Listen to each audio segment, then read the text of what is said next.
Hello, viewers. Welcome to this first ever podcast on Daily Salar Conversation. Today, we have got a guest who's shaking things up in the world of entrepreneurship and technology. They are here to share their awesome journey with all of us.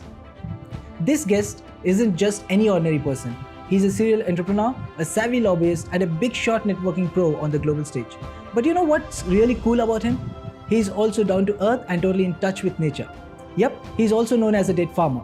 This unique mix of experiences has led his life an amazing, inspiring journey of success. If you're loving what you are watching, make sure to give that like button a solid thumb and hit the subscribe button so you don't miss out more heartwarming and inspiring tales. So, without wasting a second more, let's jump right into absolutely captivating conversation. But before that, here's a small sneak peek of his life. Asad Haque is a visionary in the field of technology. As an international networker, serial entrepreneur, investor in AI ICT companies, Asad facilitates environmentally conscious individuals and entities to contribute their share while protecting the environment, wildlife, our planet's natural habitats, and promotes green initiatives to empower the ecosystem's growth and sustainability. Asad is a date farmer for 2 decades, and his story serves as an inspiration to others, demonstrating the value of pursuing one's passion with unwavering enthusiasm and dedication.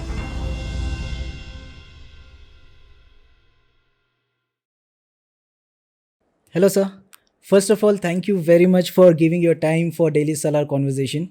It's really great to have you and having an experience in entrepreneurship for so many decades. It's really great to gain knowledge from you.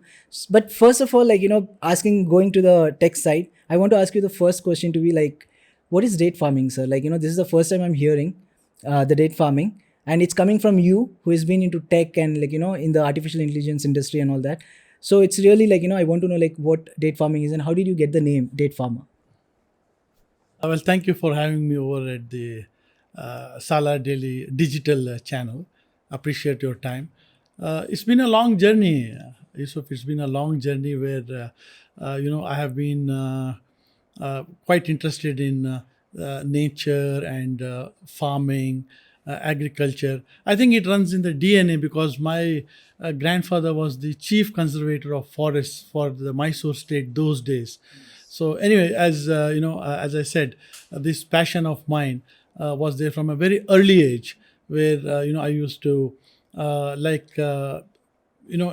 get into farming or gardening, nurturing fruits or flowers in the garden what we had in Bangalore those days. That matured into a date farming scenario while I'm in Dubai. It's about 20 years ago, when we first bought our home in Dubai. It had a reasonable sized garden. So we got 8 palm trees, planted in there, and started to nourish them. And as the time passed by, I developed more skills into farming, and more passion grew within myself. And like I said, being close to nature, observing, pondering, the various aspects of nature, right from the sun, the moon, the winds, how they work together, how the pollination happens. It just as a natural process got me into this. And it's about 20 years now. That's great.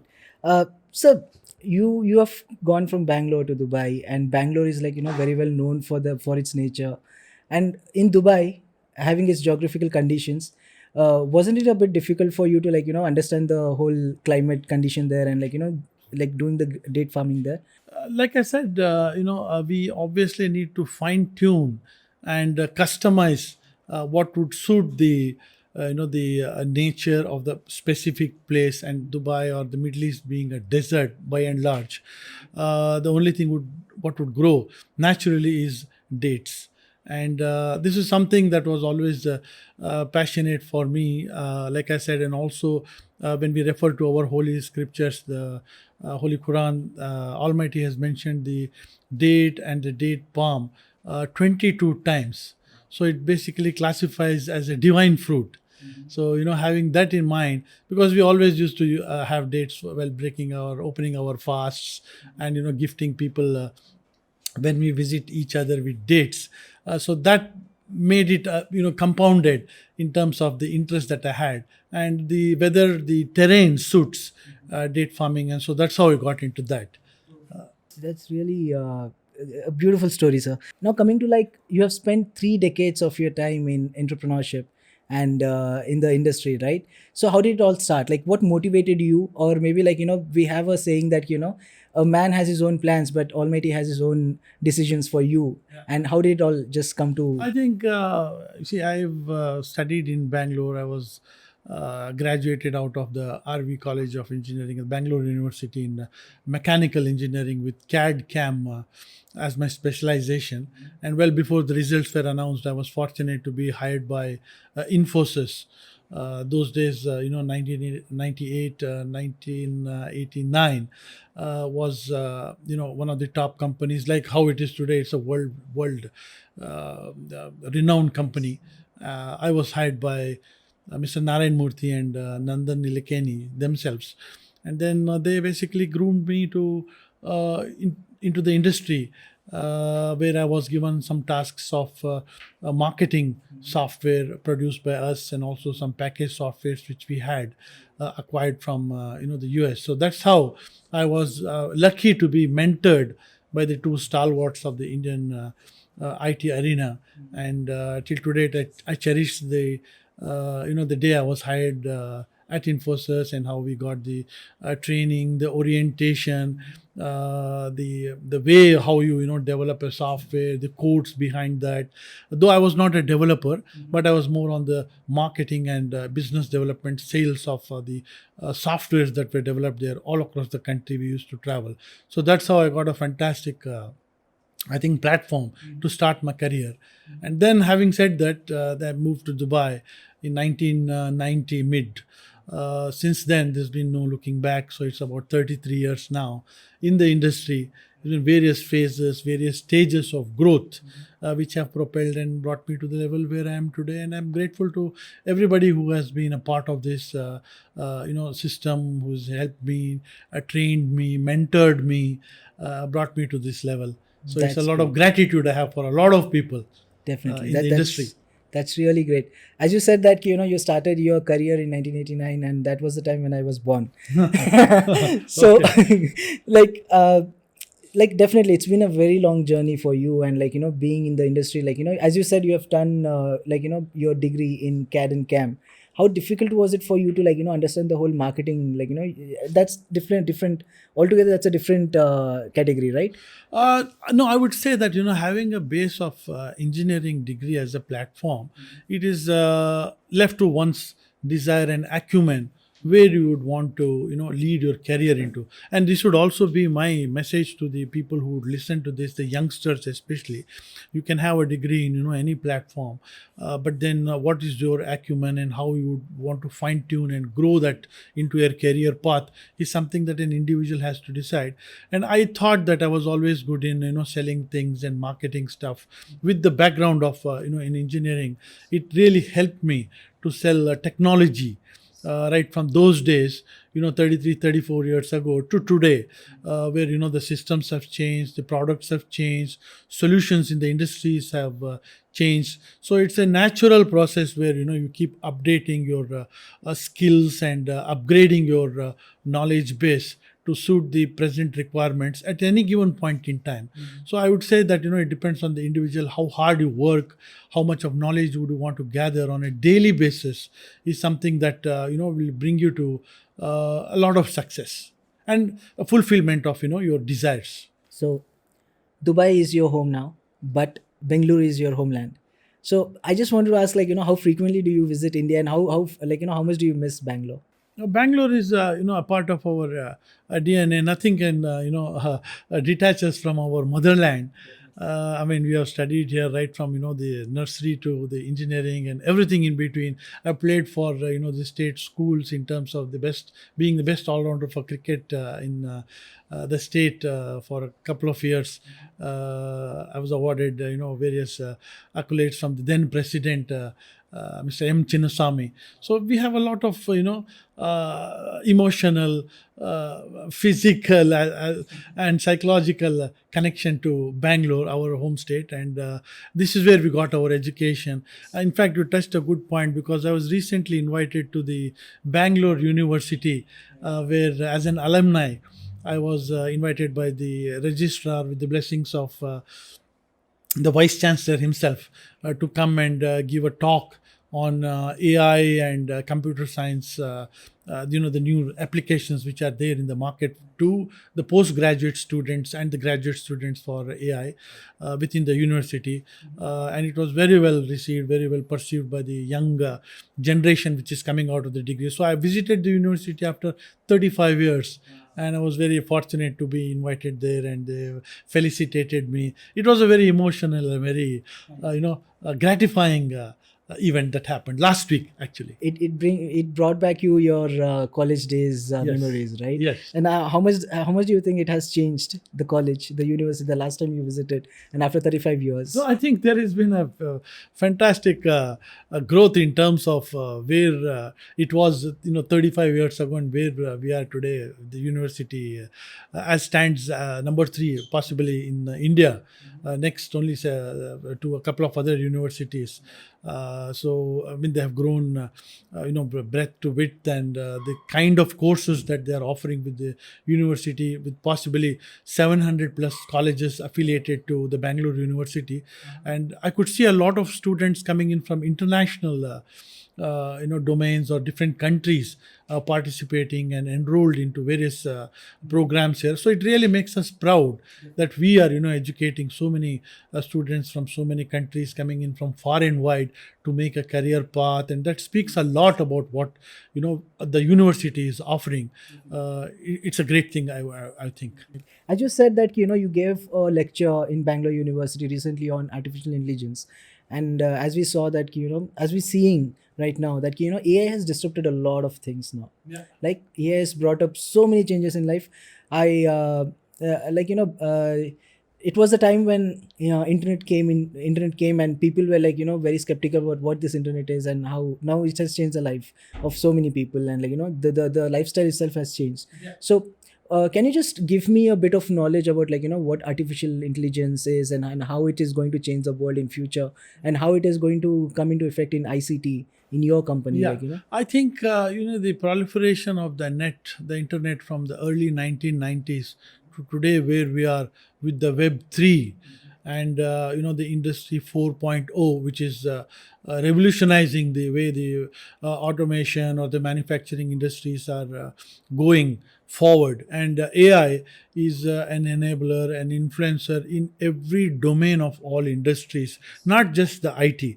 Because IT, yes, of course, more affinity for IT and the AI, because it's one of the branches of high branches of IT. But then with the AI proliferation into all kinds of lifestyle and the day-to-day lives that we live in, be it social media, the the phones that we carry, the requirements in terms of autonomous vehicles, robotics, healthcare. There are, I think, more than 15 applications currently of AI, which are right there on top, which every young aspiring graduate or a super graduate, as I would call, would want to get into, and they would like to look into those areas, which is where I focused on the session as such.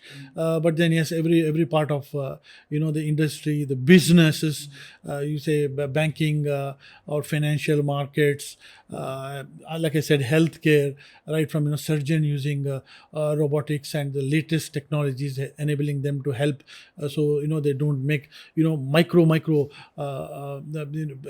I would say it mitigates all the errors, even while surgeries between the tissue level and the nano level.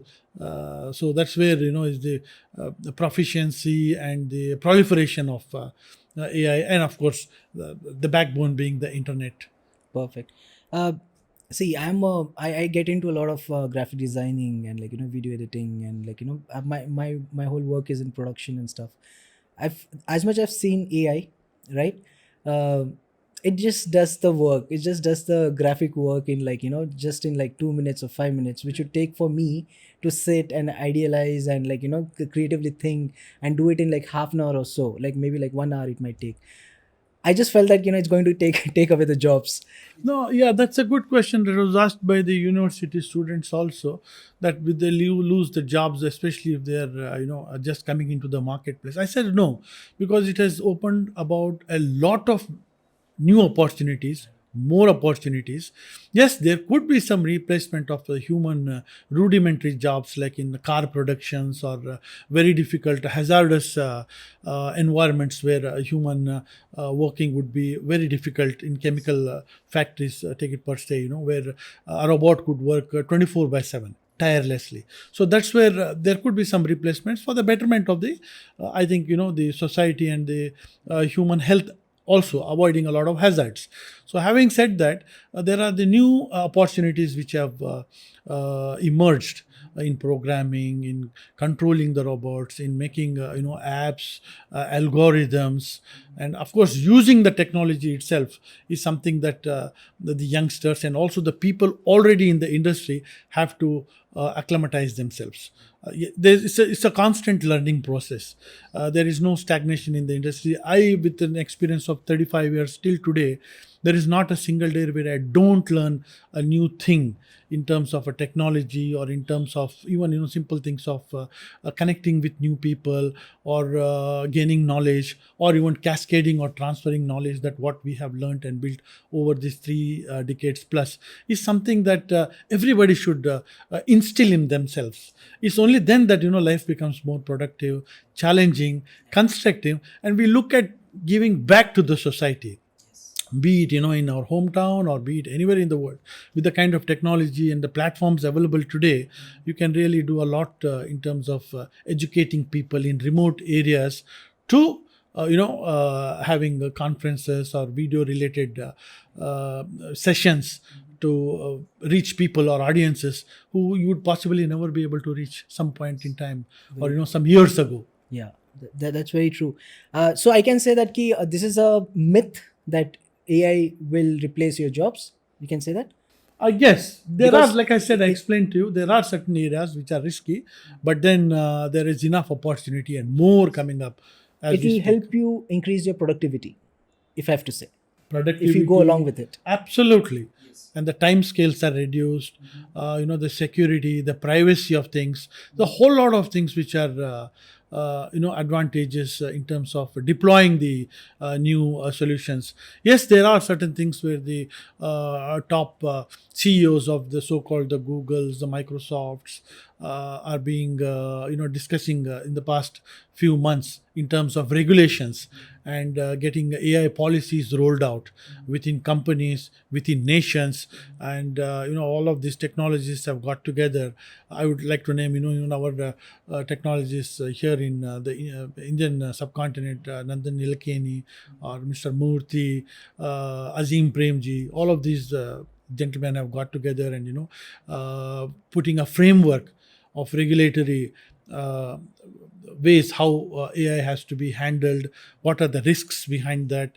Like Satya Nadella was saying the other day that I can't imagine life without AI, though it's one of the last innovations that humankind has made, but it's the most impactful. So there is a lot that to be achieved, and these things, the policies, the regulations are being rolled out as we speak between the US, the EU, the Indian subcontinent. It's a global platform that's actually being Right. addressed here. Great. So you are managing director of ICT. So can you just give a little bit about knowledge about what ICT is and Yeah, my role in the current years, past 2 years, has gone more into mentorship, advisory, where I have a lot of people who work with me.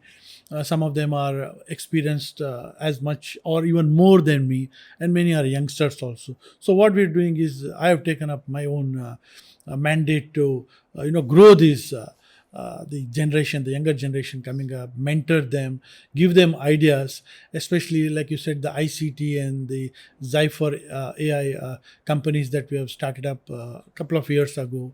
are more in tune to new technologies where AI apps being developed. Again, we are looking at rolling out some metaverse solutions.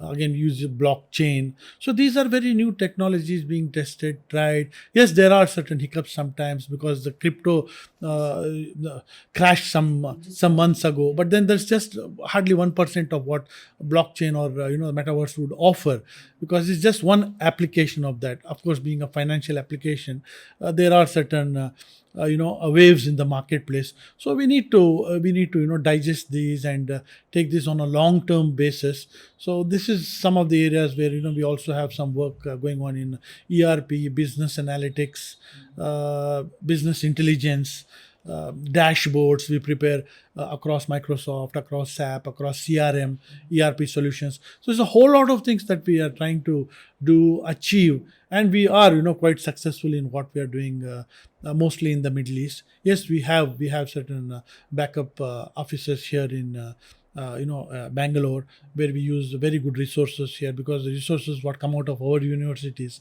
are some of the best in the world. That's right. So, youngsters, as we are talking about, many youngsters are watching this podcast. Uh, to be a successful person like you, what kind of a lifestyle or a nature a person should acquire? A lot of youngsters nowadays, or maybe it's been long time only, they've been stuck with mobile phones and fiddling around in social media, and they're not that much serious about careers and stuff. And we have seen so many people, they say there's no career options for them, they are not done much to it. Maybe there's something where they have not taken care of their own self. I think it's basically how you perceive. Again, like I says, the industry has grown so wide and so far and beyond an imagination. There is enough for everybody to get into proper jobs, or you can become an entrepreneur. So basic things, you have to keep learning. You have to work hard. Your work ethics have to be very high. You can't compromise on your ethics. And of course, you need to learn more in terms of technology, handling the AI systems. Or if you're a techno a person, then you need to develop apps. You need to learn more skill sets in programming. There are a whole lot of new areas where you can self learn, or you can gain knowledge in terms of online platforms. Yes, of course, there are schools, there are universities all over. There is no dearth of information available on the internet. The YouTube channels are offering so much to you. I mean, you yourself said that youngsters are using the apps, or the Instas, or the social media platforms. Everything today, you just think about something. You're talking to your friends about going to a restaurant or buying some shoes. It just pops up. How is that? It's no magic. It's the AI, because it listens to you. It not only listens to you, what you type, your emotions are captured, because it has cameras, it has the sensory systems built in. So it is amazing. Similarly, the banking is done everything on. I have not gone to a bank for possibly months now. Everything is done on our laptops or on our handheld devices, and they are secure. They are scalable. You can do transactions. You can do whatever that you need to do. So it saves time, and they are very, like I said, privacy is controlled to a great extent, and they're secure systems, and they're very fast. The time saved. I mean, you imagine going to the bank and standing in a queue, the traffic, all that is gone now. Click of a button, you are there. But this is where the applications are, being developed on a 24/7 basis. So the youngsters need to dig in deep, dive deep, see where are those applications which are being built, what is it that they have to learn in getting new apps done, or marketing of these products. So it's not just, it's a complete ecosystem, right from a development to marketing to sales to after sales support. The whole gamut of opportunities are there for you. True. So, this one confusion that I have regarding, as you said, when we think of going to a restaurant, we get ads popped up on the phone. Yeah. And you also said that there's a privacy control also, right? How much do you think that is very crucial in a good sense and a bad sense, when our data is just getting heard, and our data is getting... True. In fact, the data is key today. Everything is related to data, and that's as what Prime Minister of India said, data is the new fuel. It is indeed. It is indeed, and I would also quote, the CEOs of Microsoft or Google or even Elon Musk recently said that we have to get the regulations in place, privacy policies in place, ethics in place, because there is a little gray area where it could go a little out of control sometimes. So that is where the policies are being put to rolled out, put to position, put to place. But then it will take a little time. Having said that, there is no stopping. There is no stopping of progress which is happening in our industry. We are all part of it. Everyone, whether you're a vendor of selling fruits, or whether you're a high-tech CEO of a company, or whether you're a pilot, or whether you're a mere person working as a laborer, or whatever, a blue collared person, a white collar, everybody is into the social media. And it like I said, one of the stalwarts in the industry said that he would love to see the 8 billion people on this planet completely network and involved, and everybody would have a mentor, everybody would possibly have a tutor there, everybody would have an advisor, a teacher on the net, because this is what the systems are offering today. Yes, we need to know how to best harness them and use to our advantage. So it's such a proud thing to know that most of our CEOs in big companies like Microsoft, Google are all Indians, and you being an Indian, you have made name in Dubai and for so many years. What motivated you, and the people that you follow, and the people you see yourself to be like one.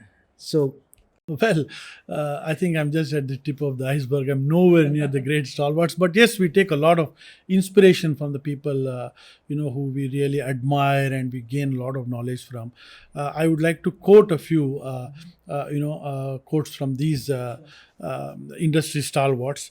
AI will be democratized, says Satya Nadella. Can't imagine life without AI, even though it was the last thing invented by humankind. So that's such a great meaning it has, in terms of the value that AI is offering to mankind as such in various spheres.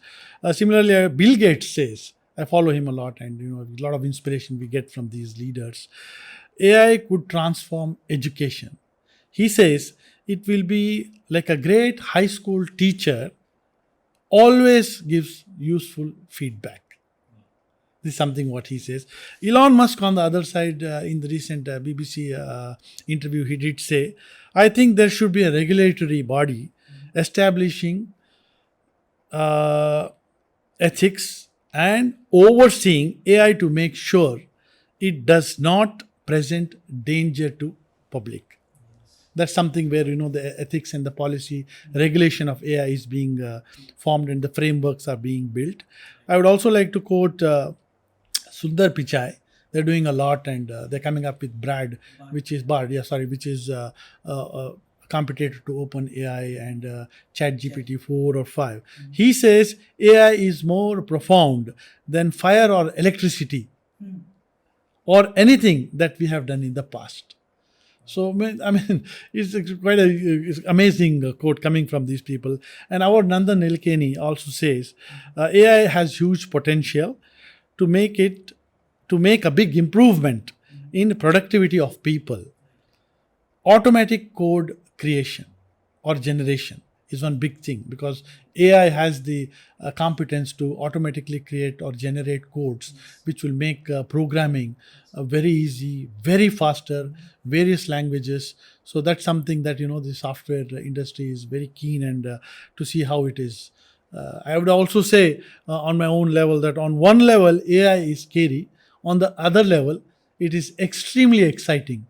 So it really boosts our adrenaline and charges up. Every day we wake up, there is something new applications, new how things are working. In our day to day usage, we have so much of AI coming in, like the smart homes what we have. You just speak to Alexa, or you speak to the Google voice interactive AI agents. it makes it so easy. You can switch on your lights, you can have your heaters on, you can have your, whether you're living in a hot or a cold country, have your ACs on from a remote, just by voice commands. And all this is captured by smart security cameras. You can view them on your handheld mobile phones, wherever in the world you are, monitor things. And there's so much going on, and especially with the post-COVID, with the work from home having come in, there's a lot of advancements in technology is taking shape and at much faster speed. So the traffic, all these things are being more regulated in terms of people working from home. Time is saved, cost is saved, energy is saved, and at the same time productivity is increased. And we often work longer hours when you're at work from home scenario, because we don't know about the time. We work till late hours, and again we have conference calls maybe at midnight, somewhere else it's morning or afternoon or evening. So it's all seamless integration with what's happening after the post-COVID session, and the technologies going haywire with productivity right there at the helm. Right. That's what I feel like, Web3, Yeah. post COVID, World 3. Like this is the world that I'm seeing right now. With just a clap, you can switch on the lights at your home. Oh, yeah. It's just that simple now. AI is just like your part of your life right now, Yeah, right? and again, but you touched a good point. That's now. Let me just tell you in a few sentences about metaverse. The metaverse is coming in a big way. We are trying to do something also, but then the metaverse in education, metaverse in online stores, like the big brands, they all have their stores in metaverse. And I mean, people with intention, or who wish to get into the metaverse, they have their clones or they have their avatars going around. The avatars are meeting in coffee shops. Again, real estate on a digital platform is sold and resold.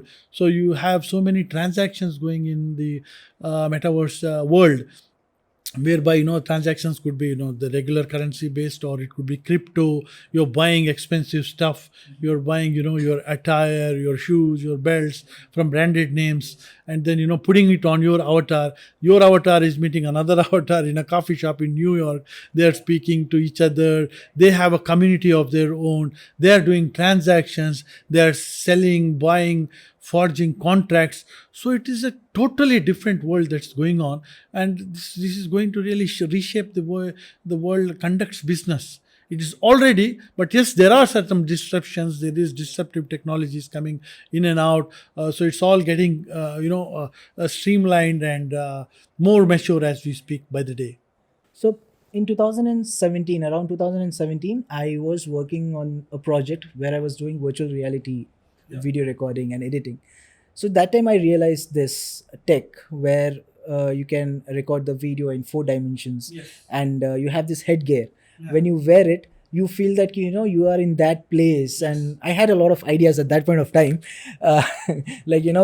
showing the in the real estate firms. I thought that at that point of time, like now though it has all changed.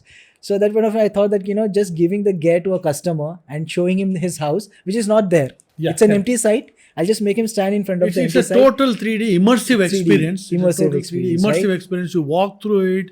You can literally see where your for example your kitchen, how it is placed, where is the dining hall, and how do you open your cabinets, and what's there, the storage space, to your washrooms, where you would want to have your tub or your shower, or what about the lighting systems, what about the music systems, the parking of your cars, the basements, and how the security of the entire thing would look like. Walk through, it's amazing. It's all true reality which is happening now, and you save so much of time rather than building and then reconstructing or altering or changing things, which is more expensive. You do everything on an immersive platform today.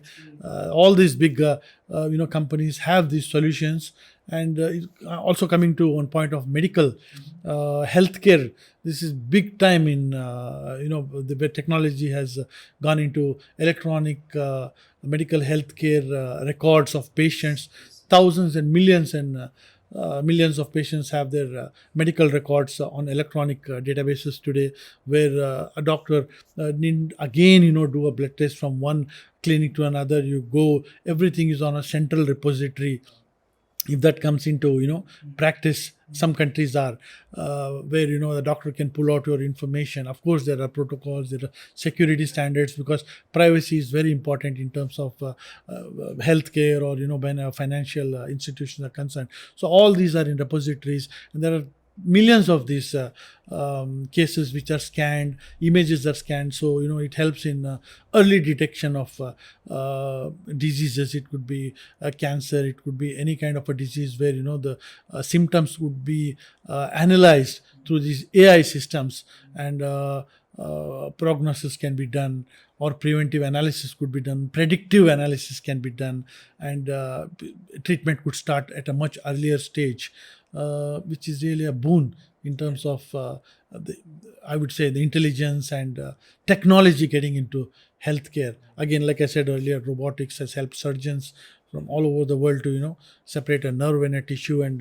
ensure that especially in critical surgeries, brain surgeries, nervous systems, it is something that it's unbelievable. Even from remote systems, they can control, they can manage these kind of surgeries. So it has gone to a next level, and it's only improving, as I said. Definitely. Like recently, as you said, it's unbelievable. Why? Because recently I saw a video where they just created a small molecule sort of a AI thingy, and that just goes into the blood vessel inside where the needle doesn't go. Yeah. And it just kills the cancer cells. Yeah. So AI has gone that far, and also medical education ko leke bhi.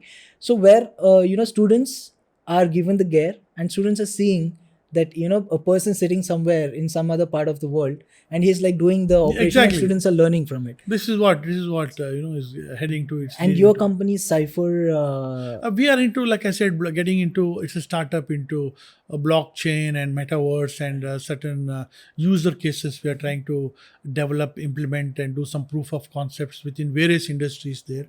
Again, Industry 4.0, we work very closely and try to deploy some solutions there in manufacturing. It could be in airlines. We're also looking at logistics, the billing systems, how soon can billing be achieved, rather than waiting for a month period. You can achieve it in half an hour or 1 hour through blockchain, and it's very fast, very secure. So the lead time of handling payments is effectively more efficient. And then again, in terms of automation, robotics, or having logistics mechanisms automated with minimum human interfacing, and the working 24/7 basis is what the customer. You can look at certain industries, for example Amazon, how they manage their warehouses. It is amazing. There are no humans there. There are thousands of square meter warehouses with millions of products there, and they know how to reorder, they know how to fulfill the stocks, and how to package, deliver, reach it to the end customer within seconds, is what is the efficiency that has been achieved. And again, at the same time, the payments are handled, and the bill, the invoice reaches the customer. It's also so fast now. That's great, sir. Final question. 1989, when you started your career, if I may ask, what was your age at that point of time?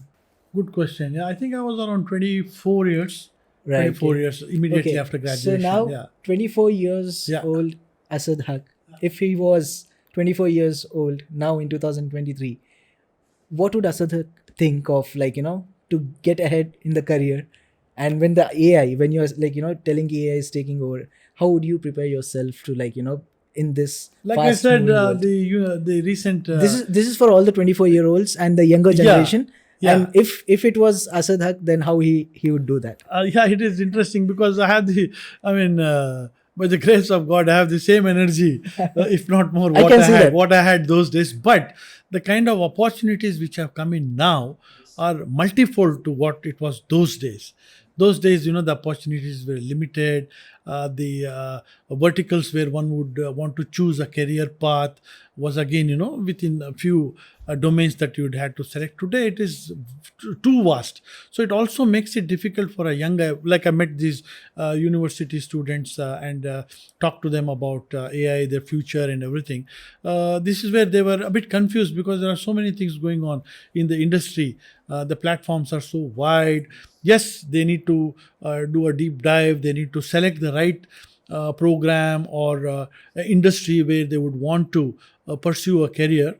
And this is not just that you stick to a career path. It's so dynamic today. You can always change your career paths and you graduate yourself to a higher level of job or skill set. So it's a continuous learning process. There is a saying that says, education or learning is from cradle to grave. So I strictly believe in that.